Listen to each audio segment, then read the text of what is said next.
Well, Professor Michael Baker joins us now. Michael, it's so hard to get a straight answer on this, so tell us once and for all, how long do you have immunity for after you've had Omicron? It's a good question. We don't know yet.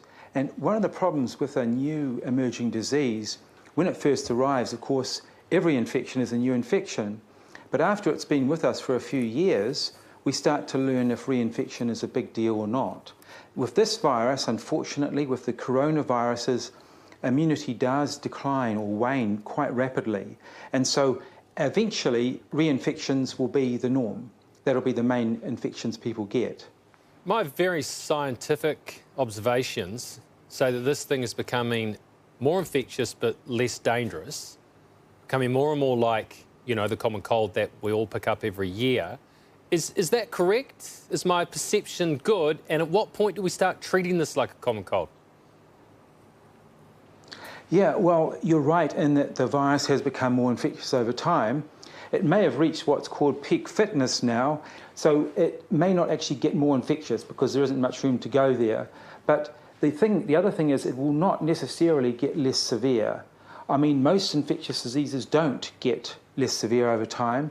If we look at Omicron now, its severity, you know, the case fatality risk, is very similar to the original COVID-19 virus that we saw for a whole year, that first year. And it's still about 10 times more dangerous than influenza for unimmunised people. It seems like everyone's catching it. They have to isolate, they have to take time off work. Is this it now? Are we just going to keep on catching it? Is this our life?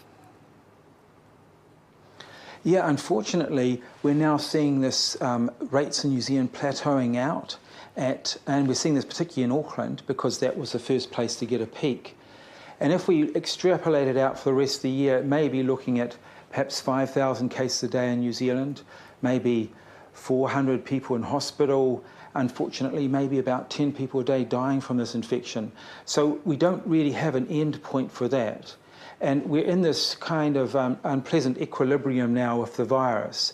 So I think we do need to look at what other things we can do just to dampen down transmission and reduce the harm it's causing in New Zealand.